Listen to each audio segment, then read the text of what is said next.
Hey folks, welcome back to our Dice Tower preview. I'm Mark, and today we're taking a look at Evil Corp. Evil Corp is for 3 to 6 players, ages 13 and up, and it plays in 45 minutes to 2 hours, depending on the player count. In Evil Corp, you play as a CEO, a billionaire, out to rule or save the world, but you are up against your fellow or opponent CEOs who also have their own evil plan. All of you are above the law, and it's only a matter of time and money to see who can take over the world. This is what a typical setup looks like. There's a couple cards of note here. There's the opportunity cards and the world event cards, and of course the billions of dollars in the middle. Now, each player is going to get a set of cubes to match their CEO, and you can use the dice rolls to figure out player order and who starts. These CEOs will have a series of cubes, like I said, but also your corporate headquarters. And there's levels to this corporate headquarters, and as you build it, it will increase your hand size throughout the game. Each player starts with $5 billion and 3 opportunity cards. Now, your cubes are known as businesses that you're going to be putting across the world. And the thing to note here is when you start, you get to place 3 of these on the board, but they have to be in different markets. Then you'll take the base level of your headquarters and place it on its starting position in front of you. Now on your turn, there are 3 different phases. There's the income phase, there's the spin phase, and then there's the world event phase. Before I give you an overview of all these phases, the main thing to note here is that you're trying to invoke your evil plan. And the way you do that is you're going to be playing these cards of opportunity, trying to complete your 3-step plan to world domination. These cards are labeled with phases, phase 1, 2, and 3. There's multiple colors on these cards. However, to invoke your evil plan, you must match your CEO's color in steps 1 through 3 in order to achieve the end game and be the master of the world. All right, let's take a look at the income phase. You're going to be getting money here. Obviously, for every business that you have on the board, you get $1 billion for each business. And for your headquarters, you get $2 billion. Now, there are world events that will happen at the end of everyone's turn. These world events can affect you greatly. And the way they work is they can give you negative and possibly positive effects. But for instance, this one is Bloody Civil War. And if this happens to be in a region where you have businesses, it will net you a negative $1 billion.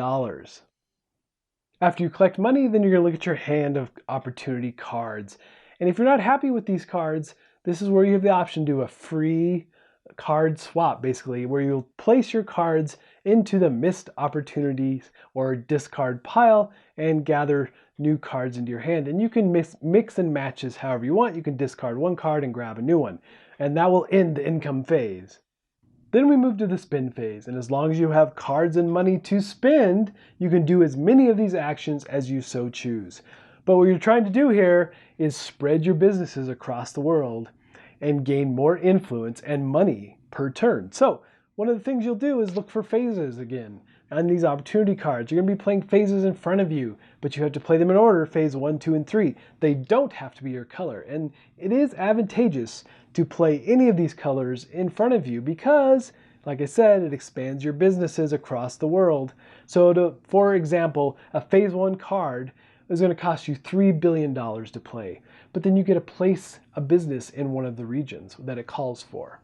So there's lots of advantages to continuing to play different colored phase cards. But you have to play them sequentially, 1 through 3. And as you find your colored cards to invoke your evil plan, you can replace the phases that you've previously played. And as you build out these phases, you'll be building on your headquarters. And what's great about this is that it also builds upon your hand size. You start with a hand size of 3, and as you build each layer of your headquarters, it adds 1 card to your hand size. Now at the bottom of these opportunity cards, there is an option for some dirty tactics or some real take that in this game.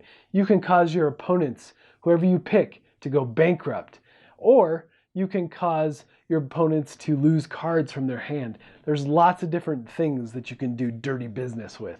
But there's also cards that can do counters and rerolls and things that can allow you to play these cards out of turn. So there's some real choices going on here because you need those phases, but you also need to have some weapons in your arsenal.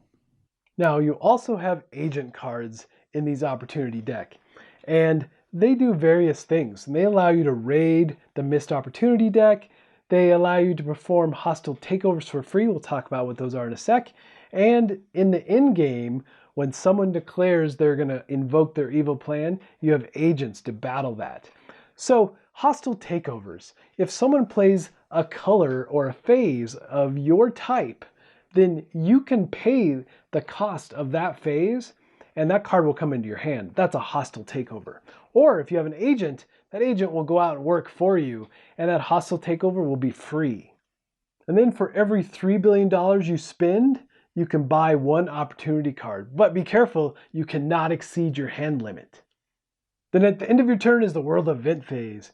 Now there's good things and bad things that happen here. But first you'll draw a card and roll the dice. The dice will dictate which region the card gets played into. Now the good and the bad. So there is a total reset card and there's also just standard reset cards. But the resets will remove world events in general across the world. And there are things like deregulation that will net you $1 billion if you happen to have businesses in this region. But of course, there's things like offshore regulation that will give you a negative $1 billion if you have businesses in that region. So there's a lot of different things that can happen in these world events, and they can change greatly your income. So the game end is triggered when a CEO has compiled their evil plan in their color, phase 1 through 3. And then the real battle begins to see if they can invoke their evil plan. But throughout the game, you're going to be acquiring agents and other cards to play as tactics against this CEO in each of their phases, trying to prevent them from taking over the world. And if that CEO is prevented, they are potentially knocked out of the game. Now, just a reminder, folks, this has been a Dice Tower paid preview, and everything you've seen here has been in prototype form. So keep a close eye on the campaign for any rule changes or artwork or component changes. Now with that said, this has some real take that, and I like take that in games. I really like the artwork on these cards and the potential story behind your evil plan. So if this looks like a game that might be of interest to you, I'm sure they would appreciate your support.